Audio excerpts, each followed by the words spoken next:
Hey everyone, it's Collapse and Protect, and today I wanted to talk about some of Oklahoma's finest standing up to some good old-fashioned tyranny. You already know what type of tyranny I'm talking about. It's the ATF's pistol brace ruling. Earlier this month, the Department of Justice announced a new ATF rule that considers these to be short-barreled rifles. We already know that this rule isn't going to have any effect on decreasing crime. It's completely unconstitutional, and it takes away the rights of thousands of disabled Americans to exercise their Second Amendment right. The DOJ says the new rule addresses the gun violence that can result from pistol accessories. Unfortunately, the DOJ doesn't seem to know what they're talking about, because adding an accessory of any type to a pistol does not increase the person's propensity for violence.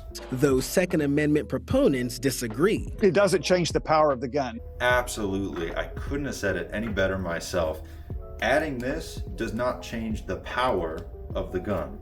This still takes 5.56 .223 caliber cartridges. Oh no, he's got live rounds in that magazine. Of course I do. The gun is useless without them. If you can't index your finger, that's your problem. This week, Oklahoma County Sheriff Tommy Johnson said, per the Oklahoma Second Amendment Sanctuary Act, his office will not enforce the rule established by the DOJ since it's not a federal law. Tommy Johnson, you deserve a round of applause. Thank you. Clap for that, you stupid bastard. This is exactly what our law enforcement is supposed to do: uphold and maintain the Constitution. They take an oath to do it. It is their duty. In other words, if a deputy encounters someone with a pistol equipped with a stabilizing brace, they will take no action against that person, unless that person is using the weapon in the commission of a crime.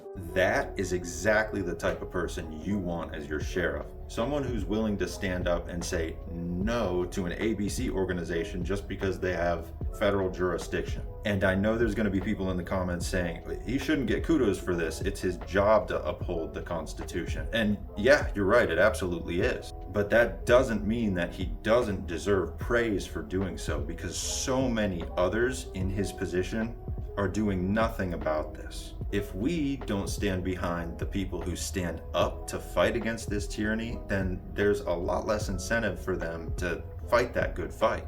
This is exactly why you need to send a letter, an email, leave messages, text their hotline, your local sheriff, and let him know exactly what you think. I want you to be like that guy. The sheriffs of Logan and Garvin counties announced similar positions, while Moms Demand Action Oklahoma disagrees with the stance. The sheriff's office should enforce this new law. What did he say? He said they should enforce this law? Who is this? Because it's not a new law. It is a clarification of an old law that is already on the books. Oh, he's with Moms Demand Action, but he's not a woman. I thought that was an all-women's organization. Excuse me, it's ma'am. It is ma'am. Whatever, it doesn't matter. But come here.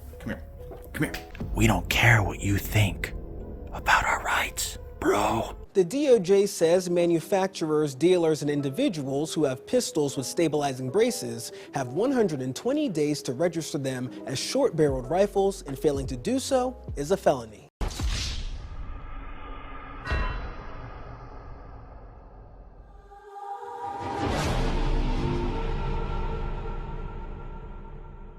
And that's exactly what we want to avoid. Thousands of Americans becoming felons overnight because they decide to run one of these. In reality, the government should be thanking us because all of us have made our firearms way more accessible to those with disabilities. Anyway, I still think this is all going to kind of blow over. The amount of litigation that's coming down the pipe because of this ruling is astronomical, and it's just not gonna work. So if your local law enforcement's making the right decisions like that guy, go and support them. Show them your support. What's it gonna hurt? It's gonna let them know that they're doing what you want them to do. So the last thing is, I think everyone knows about the ATF is poo-poo shirts. I thought it was pretty funny. I wanted to make my own because I hadn't seen any like this.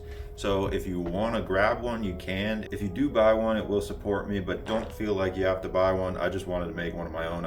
I haven't seen any like that right there.